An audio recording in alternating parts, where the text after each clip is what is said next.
tahu bahwa iblis yang sedang menggocok dia, mencobai dia tidak tahu. Tiba-tiba saja semuanya lenyap miliknya. Tiba-tiba saja dia sakit parah, dikatakan badannya dipenuhi borok yang busuk, bernanah, bau dari telapak kaki sampai ke batok kepala, seluruhnya itu badannya berborok sampai dia mengambil pecahan tembikar keramik untuk garuk badannya karena kukunya itu tidak cukup untuk menggaruk gatalnya, saudara-saudara.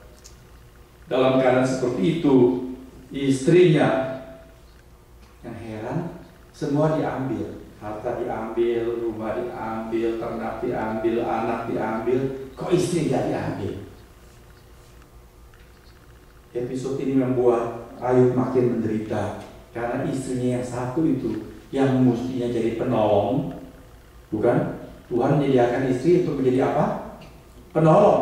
Ketika Adam seorang diri, Allah berkata tidak baik seorang laki-laki seorang diri. Aku hendak membuat seorang penolong untuk dia.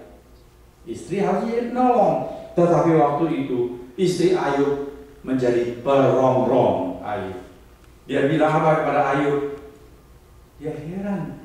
Ayub masih saja berdoa, masih menyanyi memuji Tuhan, masih melangsungkan ibadahnya di tengah bencana musibah yang dia alami.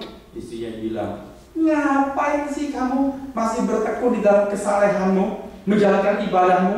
Kutukilah Allah, hujatlah dia, habis itu mati saja, habis perkara. Ayub tanggapi bagaimana? Apakah Ayub bilang, oke, punya ini nasihat, benar juga, begitu? Tidak. Ayub berkata, engkau berbicara seperti perempuan gila, seperti orang tidak waras kata-katamu itu. Apa maksud Ayub? Mengapa dia bisa bertahan, saudara-saudara? Dia berkata, apakah kita hanya mau menerima yang baik dari Allah, tetapi tidak mau menerima yang buruk?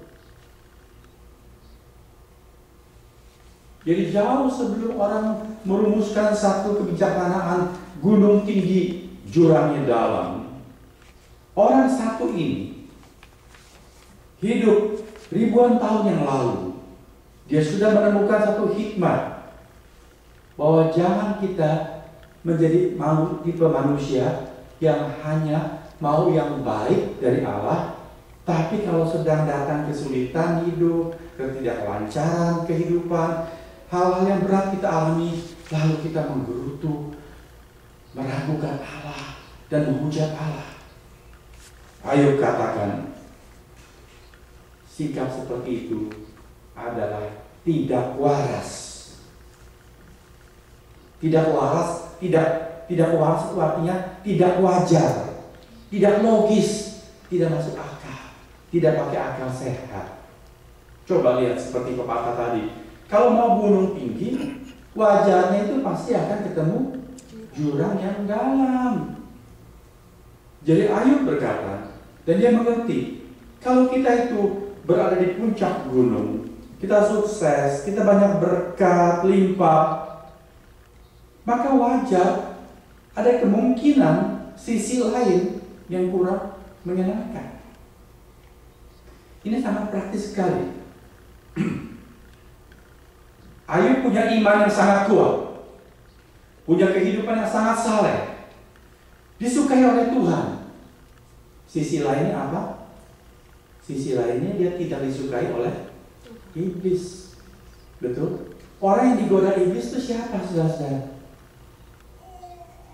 Orang yang hidup dekat dengan Tuhan.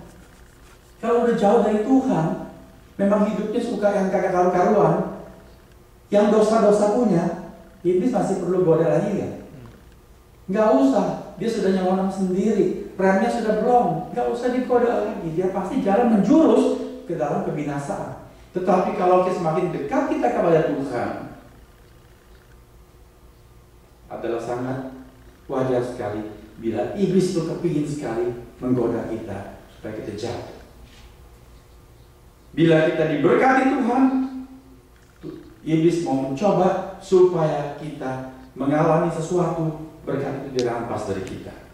Kalau kita dipuji Allah, kita diserang iblis. Itu yang Ayub alami.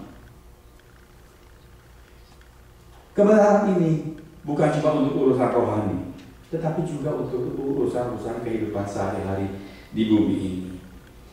Siapa yang tidak suka punya rumah besar? Kalau saudara punya kemungkinan untuk beli rumah besar atau cuma kondo saja, yang pas-pasan sepetak, tidak ada halaman, tapi uang sama, saudara punya jumlah yang sama, saudara mau pilih yang mana? Umumnya orang mau pilih rumah yang besar, tanah yang luas. Sebab yang mahal itu bukan rumah, tetapi tanah. Tanah semakin lama akan semakin mahal. Jadi kita suka punya rumah besar, halaman luas. Tapi halaman luas mau bagaimanakan? Wah, yang bagusnya itu rumput hijau, betul? Kalau kita sore-sore pulang kerja sudah capek, duduk di beranda di patio, ngopi, lalu halamannya hijau royo-royo, segar, rileks rasanya. Tapi rumah besar, halaman luas, kebun hijau itu nanti banyak kemungkinan tumbuh rumput liar. Kalau sudah tumbuh rumput liar, kita ngeluh, kita capek. Waduh, di rumah halaman gede, coba ini repot, pinggangku sudah mau patah, benahin, cabutin rumput liar. Kalau nggak mau punya rumput liar, punya rumah yang kecil aja, jangan punya halaman besar. Saudara lihat, gunung tinggi, jurangnya darah. Bulan Juli yang lalu, kami ada di Indonesia. Sempat ke sebuah kota tempat saya pernah melayani. Di sana ada satu keluarga yang banyak masalah.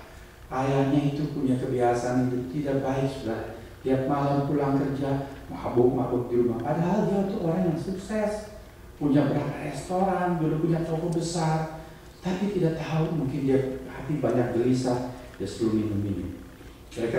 Mereka punya 3 anak perempuan, 1 anak laki. Anak lakinya persis seperti papanya. Sekarang anaknya itu sudah dewasa. Setiap malam juga sedang pergi mabuk-mabuk. Lalu anak ini mau menikah. Umur sudah cukup, dia mau menikah. Dan mereka menikah. Menikah baru berapa bulan, sudah banyak masalah. Baru berapa bulan, istri sudah hamil. Tapi istrinya hamil lalu mengidam. Dia bilang, itu pasti dia bikin-bikin itu.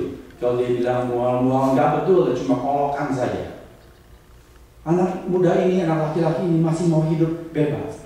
Lalu istrinya sudah tidak tahan, sudah mau minta cerai. Ibunya selalu hubungi saya, Pak Pendeta, tolong bicara dengan anak itu, nasihati dia. Jadi saya omong dengan dia. Lalu anak itu bilang apa? Masalah saya yang terbesar adalah saya tidak suka diatur. Saya mau hidup bebas. Saya tidak suka punya istri yang mau kontrol atas diri saya. Saya tidak suka dia tanya saya, kamu pulang kok malam sekali dari mana? Kamu kenapa masih minum terus? Jangan minum banyak-banyak. Saya tidak suka diatur. Saya bilang, kalau kamu tidak suka ada istri yang tanya kamu pulang kenapa pulang malam, kamu jangan menikah. Betul? Kalau menikah, itu ada konsekuensi tanggung jawabnya. Gunung tinggi, jurangnya dalam. Kalau kamu masih mau hidup bebas-bebas, tidak ada yang atur, kamu tidak usah menikah. Tahun lalu, saya juga pulang ke Indonesia, juga ketemu anak ini. Waktu itu dia sedang menyiapkan pernikahannya. Saya bilang, betul kamu sudah siap menikah? Sebab saya bilang menikah itu tidak sama seperti waktu kamu hidup bujang. Harus ada tanggung jawab. Ada orang yang tidak punya anak, susah. Kepingin punya anak. Ada orang punya anak, selalu mengeluh. Aduh, gak bebas. Seperti di penjara. Kalau bisa anak titip pada suami, dia pergi sendiri, rasanya merdeka. Begitu. Saudara-saudara, tidak punya anak, sedih. Punya anak juga punya tanggung jawab. Kalau tidak mau dibebani tanggung jawab, jangan punya anak. Kalau saya mempastoral pasangan yang mau menikah, saya tanya, kapan kamu mau punya anak? Apakah kamu mau punya anak? Loh, Pak Pendeta tanya macam-macam. Jelas kami mau punya anak. Kapan kamu mau punya anak? Saya mengajar mereka bahwa punya anak itu ada tanggung jawab. Tidak bisa setiap waktu kami mau punya anak. Begitu menikah kamu mau punya anak, betul kamu siap sudah untuk menerima titipan dari Tuhan?